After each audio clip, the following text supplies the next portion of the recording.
Welcome. This lecture will be on the history of early childhood education. Today we will be discussing the following points. We will define early childhood education. We'll understand how history informs our current practices in ECE. We will learn about the European roots of early childhood education and the American influence as well. We will also learn about three main professions that have influenced early childhood education. And finally, we'll learn about the themes of early childhood education. Before we delve into the history of early childhood education, we need a clear definition of what that is. Early childhood education typically occurs in group settings, although working with infants and toddlers may occur in the home setting, for example, during home visiting. These settings can be formal settings such as Head Start or informal settings such as an after-school program or an in-home daycare center. The goal of early childhood education is to promote developmental progress with the aim of improving later school outcomes and even life outcomes as well. Early childhood education has a strong family component, often reflected with multiple opportunities for inclusion of the family. The ages that we will be talking about for this course span from birth to 8 years old. You might ask, why is it important to know about the history of early childhood education? Isn't it more important to know what is current in our field? Well, we always want to keep up to date on current best practices informed by research. It is helpful to understand the influences that have brought the field to where it is today. It is important to understand the cultural, religious, economic, and political pressures that have influenced early childhood education, so that teachers and early childhood professionals can broaden the scope of their beliefs and ideas. History can provide us with inspiration and connections of past and present. History can also provide us with an awareness of faulty thinking, so we don't repeat the mistakes of the past. Formal education for children began with Greek and Roman schools. However, these ancient civilizations thought of children as adults around the age of 7 years. So their training and their education was limited to learning about military strategies, business skills, and critical thinking, and only the wealthy Greek children were sent to these schools. Girls and poorer children received domestic and skill-based training. It was usually the parents' responsibility to do this. And then children were used for labor using these skills that they learned. Both in schools and in the homes, the use of rewards and corporal punishment was common. During the 15th century, printing was invented, and this changed the way people could access learning materials, including children.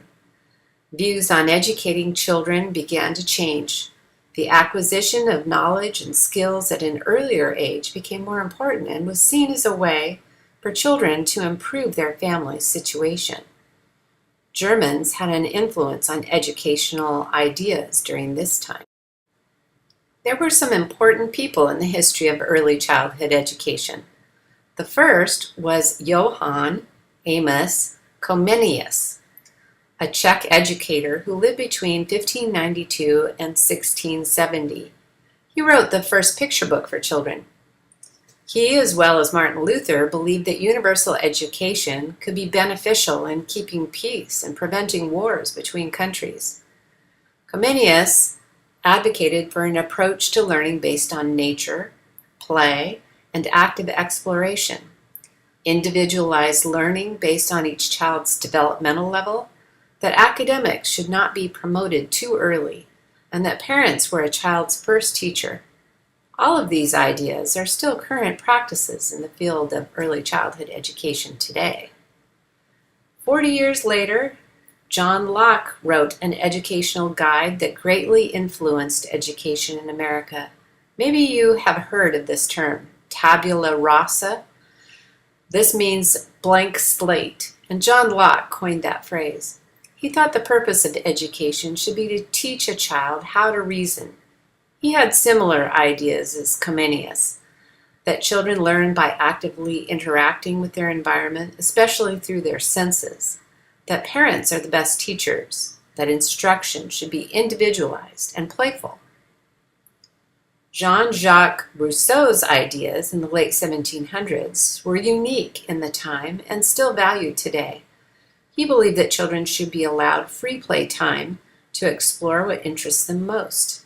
He believed that children learn in stages and that children should not be punished, but should learn from natural and logical consequences.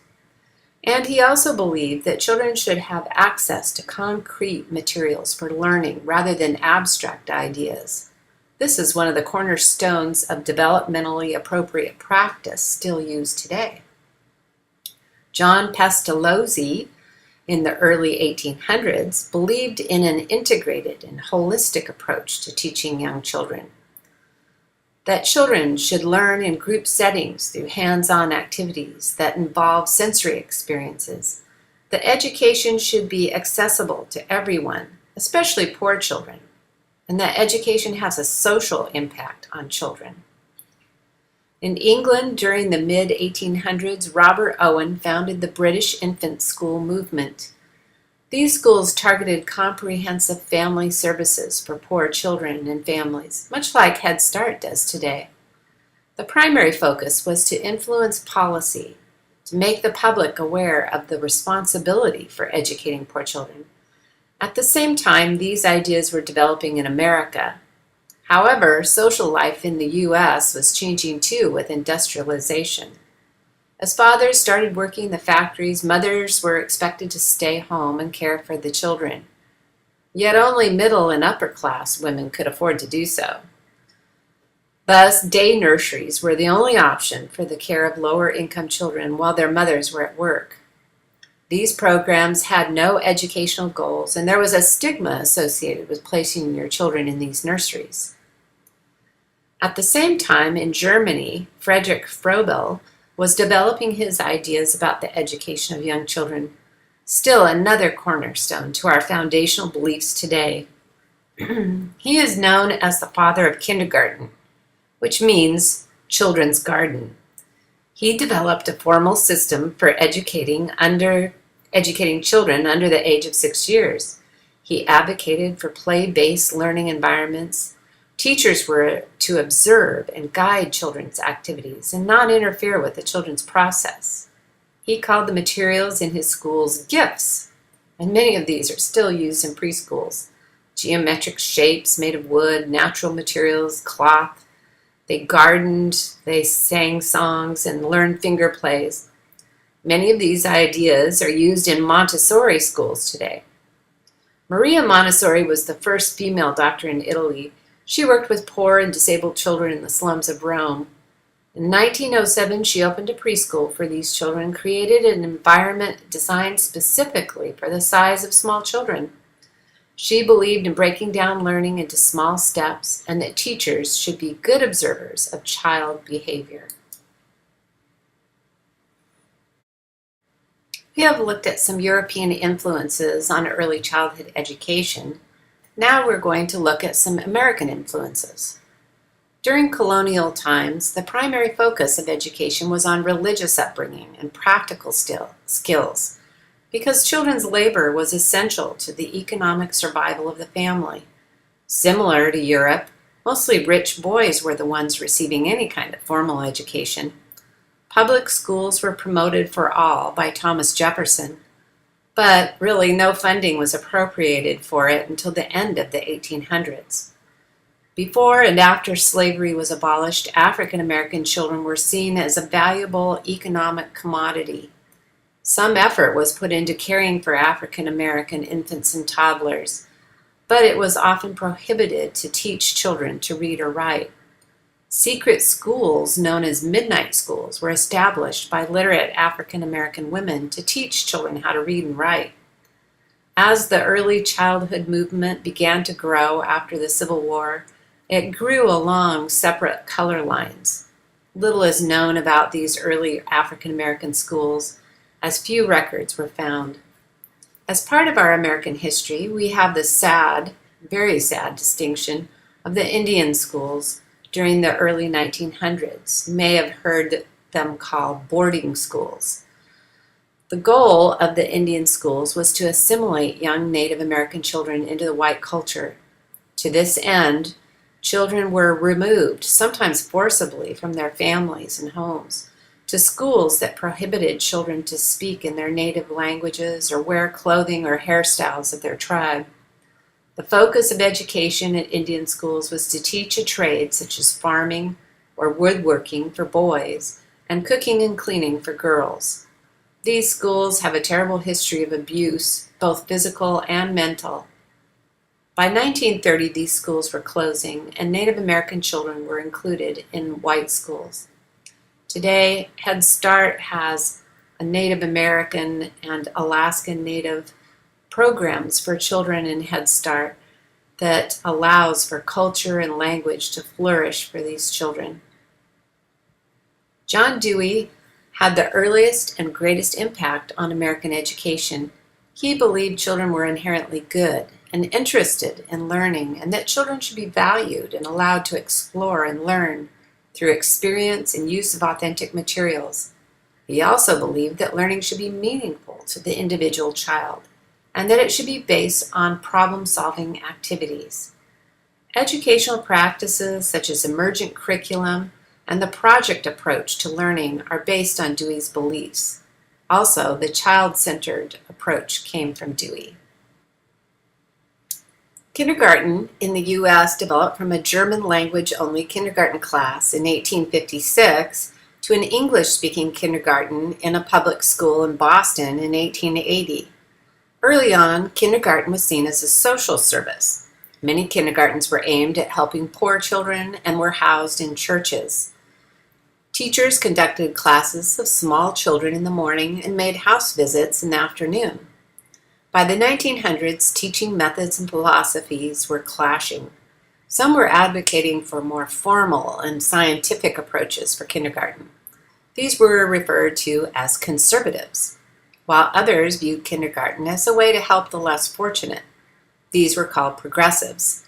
These ideals led to the creation of Head Start 60 years later. Let's look at the table on the right. As you can see, some of these issues are still debated today. By the 1970s, kindergarten was well established in public schools, and the trend was on academic goals. By the 1990s, there was a shift towards developmentally appropriate practice, also known as DAP. We will be talking a lot more about DAP throughout courses in the FHS ECE program. Patty Smith Hill was the founder of the National Association for Nursery Education, which later became the National Association for the Education of Young Children, NAEYC.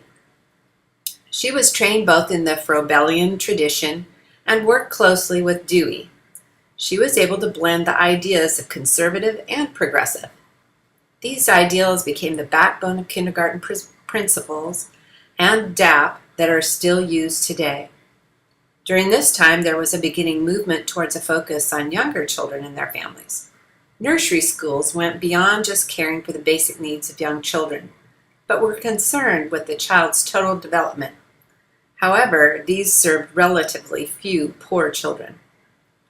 Partnerships began with universities to establish research centers on early education.